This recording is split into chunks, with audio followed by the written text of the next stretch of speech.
और धो के पीस के उसकी टिक्कड़ बना के खाते थे।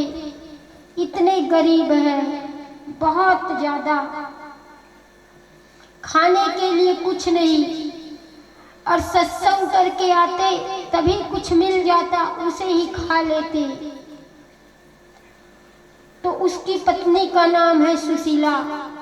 आज अपने पति से कहती है सुदामा से कि आपके मित्र है द्वारिकाधीश, द्वारिका के राजा है, तो आपको जाके मिलना चाहिए। तो बहुत अच्छी बात याद दिलाई सुशीला। मेरा परम मित्र था कन्हैया कृष्ण, मिलने की क्या जरूरत है, मैं तो आंख बंद करके देखता हूँ, कन्हैया सामने आ जाते हैं, जाने की जरूरत ही नहीं पड़ती। तो सुशीला सोच रही है कि जाएंगे तभी तो देखेंगे कृष्ण, जाओगे तभी तो धन देंगे। तो सुदामा भड़क गए सुशीला ऊपर, तुम मुझे धन के लिए भेज रही हो, मैं जाने वाला नहीं धन के लिए। तो सुशीला कहती है नहीं, दर्शन करके ही आ जाओ। मन में सोच रही है जाएंगे तभी तो कृष्ण देख के धन देंगे। तो कहते हैं ना कि पत्नी अगर उपास करे तो आधा फल पति को मिलता है। तो सुशीला कहती है, सुदामा ने कहा कि मैं ऐसे ही भगवान का दर्शन कर लेता हूँ यहाँ बैठ के, तो जब तक शरीर नहीं जाओगे, जब शरीर पूरा लेके जाओगे तब तो मुझे भी कुछ पुण्य मिलेगा, आधा आपका, भगवान के दर्शन करके आओगे तो। अब जैसे ही कहा तो सुदामा जी कहने लगते हैं, वो तो ठीक है, लेकिन मैं कृष्ण के पास कैसे जाऊं, कुछ देने के लिए नहीं है मेरे पास। तो सुशीला कैसे करती है, अगर एक इशारा कर देते सुदामा जी तो बोरी के बोरी ला के चावल कोई दे देता, लेकिन आज तक किसी से ऐसे ही नहीं मांगे।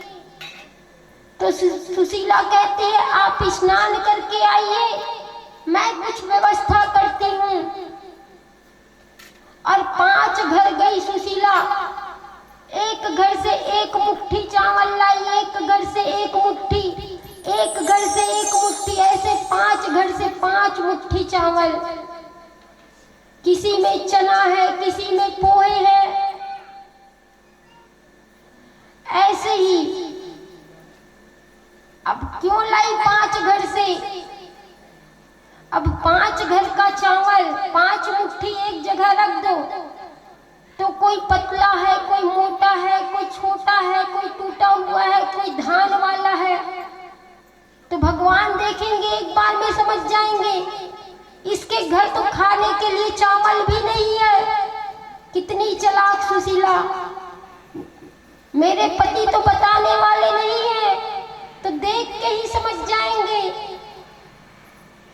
और 5 मुट्ठी चावल लाके ऐसे बलिष्ठ कपड़े में उसे बांधा, जो कपड़ा 10 जगह से कांपा लगा हुआ था। तो भगवान देखेंगे, तुरंत जान जाएंगे इसके घर में तो पहनने के लिए कपड़ा भी नहीं है, बांधने के लिए कपड़ा नहीं है, इतना बलिष्ठ कपड़ा। अब जैसे ही बांध के दिए और आज सुदामा जी चलने लगे। सुदामा की स्थिति क्या बताए, टूटा हुआ लोटा, टूटी हुई छड़ी, और उसका धोती 20 जगह से फटा हुआ, और इतने मोटे कि कोई बच्चा भी अगर उसका शरीर का हड्डी गिनेगा तो गिन सकता है, इतना पतला दुबला है। अब धीरे धीरे चलते चलते सुदामा जी जा रहे हैं और कहते हैं, सुखदेव बता रहे परीक्षित से कि देखो धीरे धीरे चलते जा रहे हैं। अब सुदामा को जाना था द्वारिका, लेकिन कहाँ पहुंच गए, काशी पहुंच गए, रास्ता भूल गए। उसके बाद पुष्कर चले गए, घूमते घूमते अब कह रहे हैं कि घनश्याम तुझे ढूंढे, घनश्याम तुझे ढूंढने जाए कहाँ कहाँ, अपने विरह की याद दिलाए कहाँ कहाँ। कहाँ हो घनश्याम, कहाँ ढूंढे तुम्हें, रास्ता भटक गए। ना भूख लगती है ना प्यास लगती है। सुखदेव जी परीक्षित को कहते हैं, सुदामा को ना भूख लगती है ना प्यास लगती है, जिंदगी अब उदास लगती है। कैसे आऊं मैं द्वारिका तेरी, आस भी अब निराश लगती है, आस भी अब निराश लगती है। तो सुदामा जी खाना पीना सब भूल गए, भूख ही नहीं लग रही है सुदामा जी को। 3 महीने हो गए चलते चलते, भूख प्यास सब भूल गए हैं सुदामा। अब नदी आ गई सामने में और उसके पैर में डिबाइयां फटी हुई है, खून निकल रहे हैं पैर से। 3 महीने हो गए चलते चलते, तभी एक केवट आया, भैया हमें नाव से उस पार करवा दो नदी से। सुदामा ने कहा, तो केवट ने कहा, भैया तुम्हारे पास पैसा वैसा है कि ऐसे ही छोड़ेंगे? तो सुदामा कहते हैं, भैया हमारे पास पैसा तो नहीं है, अगर गरज हो तो छोड़ दो, नहीं तो रहने दो। तो केवट कहने लगा कि तुम्हारे जैसे ही गरीब को मैं नाव से पार करवाता हूँ, आओ बैठ जाओ। तो सुदामा जी बैठ गए। अब केवट सुदामा को देख के हंसने लगा। सुखदेव परीक्षित से कहते हैं, सुखदेव भगवान कह रहे परीक्षित से, ये केवट कोई और नहीं है परीक्षित, ये साक्षात द्वारिकाधीश है भगवान कृष्ण। अब सुदामा को देख के हंस रहे हैं केवट। तो सुदामा कहते हैं, क्या भैया मुझे देख के क्यों हंस रहे हो? तो ऐसे ही हंसी आ गई। कहाँ जा रहे हो भैया? तो हम द्वारिकापुरी जा रहे हैं। सुदामा जी ने कहा, अच्छा वहां किसके पास जा रहे हो? तो वहां जो द्वारिका नाथ है ना कृष्ण, वो मेरा परम मित्र है। अच्छा, केवट कहने लगा, वो तुम्हारे परम मित्र? तुम्हारी दशा देखो, वो इतना बड़ा राजा। तो सुदामा कहते हैं, मेरा कृष्ण, मेरा द्वारिकाधीश वस्त्र नहीं देखता, पहनावा नहीं देखता, वो तो बहुत ही अच्छे हैं। मेरा मित्र द्वारिकाधीश कृष्ण जैसे कोई हो ही नहीं सकता। अब जैसे ही कहा तो भगवान कृष्ण जो केवट बन के आए थे, वाह रे सुदामा, तू आज भी नहीं बदला, मेरे बारे में बुराई नहीं सुन सकता, भगवान कह रहे हैं। तो कहते हैं, कितना दिन और लगेगा भैया द्वारिकापुरी जाने में? तो कहने लगा केवट, तुम आए कितना दिन हो गए तुम्हें चलते चलते? तो 3 महीना। तो तुम्हारी हालत देख के लगता है कि दिन भर में मात्र आधा किलोमीटर ही चल सकते हो, तो 3 महीना और लगेगा। तो सुदामा जी कहते हैं कि कन्हैया, अगर तुम्हारी गरज होगी ना तो खुद तुम आना, हम आने वाले नहीं है। और सुदामा वही 6 महीने हो गए बता। तो जैसे ही वैसे ही कहा सुदामा ने, तुम्हारी गरज होगी तो तुम खुद हमें लेने आना। और मिट्टी की डली को उठा के अपने तकिए के पास तकिया बना के सो गया। अब जैसे ही सोया तो नींद खुली सुदामा की। तो नींद खुली तो उठते ही सब जगह से जय श्री कृष्ण जय श्री कृष्ण जय श्री कृष्ण की ध्वनि जोर जोर से गूंजने लगी। अरे ये कहाँ आ गया?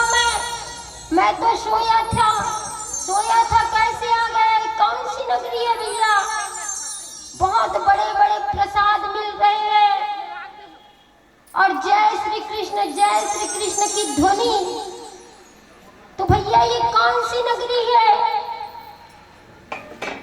तो कहते हैं ये तो द्वारिकापुरी है। तो वहां जय और विजय खड़े थे द्वारपाल। तो सुदामा जी गए, जय विजय से कहा ये कौन सी नगरी है भैया? तो बोला ये द्वारिकापुरी है।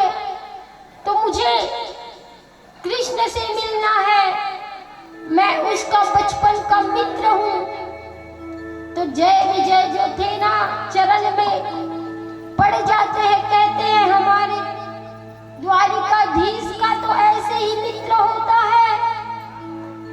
20 जगह से धोती फटी है, पैर में बिवाइयां लगी है, टूटा लोटा टूटी छड़ी, हमारे कृष्ण का तो ऐसे ही मित्र होता है। कोई अचंभव की बात नहीं है। तो जाओ। अब सुदामा जी कहते हैं हमें धन नहीं चाहिए। आप लोग सोच रहे होंगे धन के लिए आया है करके, हमें मात्र कृष्ण के दर्शन करवा दो। तो जय विजय कहने लगे वो तो ठीक है, हमारे द्वारिकाधीश के पास जाने के लिए ना संत और गुरु अगर आ गए तो बिना अनुमति के मिल सकते हैं। लेकिन अभी द्वारिकाधीश के दोपहर का भोजन का समय था, भोजन करने के बाद शयन करने जाते हैं। अब मैं जरा देख के आता हूँ भगवान गए हैं कमरा में कि नहीं गए होंगे। तो तुरंत मैं बता के आ रहा हूँ। और जय विजय चले गए भगवान के पास। अब जैसे ही गए तो भगवान वही बैठे थे।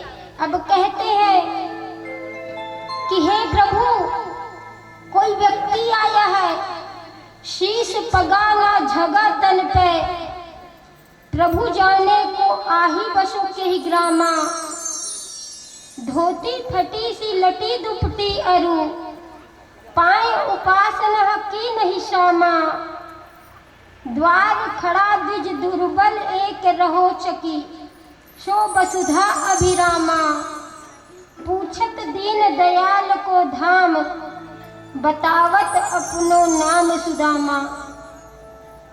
तो कोई एकदम दीन दुखी आया है, उसके धोती 20 जगह से फटी है, पैरों में बिवाइयां लगी है, खून निकल रहा है, टूटा लोटा टूटी छड़ी, हड्डी पूरा गिनने के लायक है, इतना पतला दुबला, और अपना नाम सुदामा बता रहा है।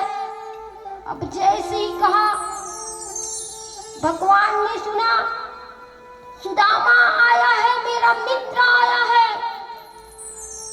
तो भगवान सिंहासन में बैठे थे, तुरंत उठ गए, दुपट्टा कहीं अलग गिर पड़ा, कुंडल कहीं अलग गिर पड़े, भगवान भगते भगते जा रहे सुदामा सुदामा करके।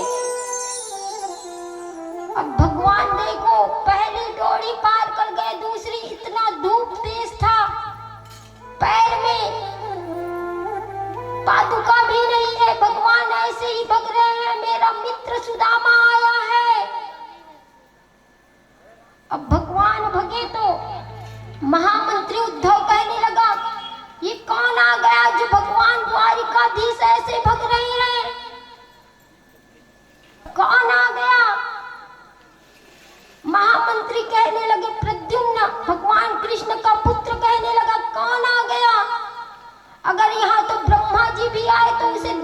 दिन तक वेट करना पड़ता है, रुकना पड़ता है।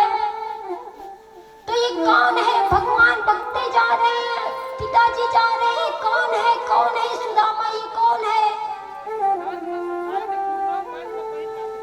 अब जैसे ही गए तो भगवान सुदामा को गले लगा लेते हैं और इतना रोए, और सुदामा जी का आंसू निकला लेकिन पी गए। क्यों?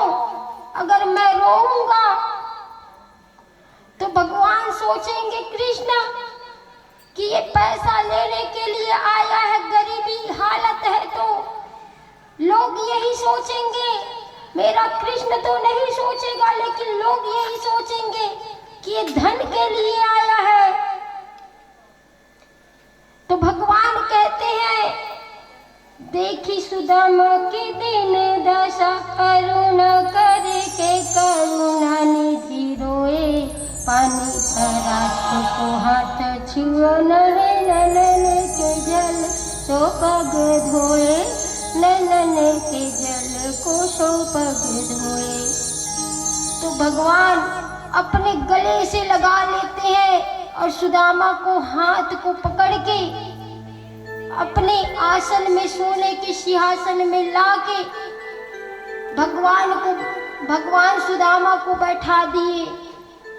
अब जैसे ही बैठाए तो रुक्मणी से कहते हैं, अंतःपुर में जाके सिंहासन, सोने के सिंहासन में बैठाए। रुक्मणी जाओ, तुम परात लेके आओ, सुदामा के चरण धोने हैं। लेकिन जब तक रुक्मणी परात लेके आती, उससे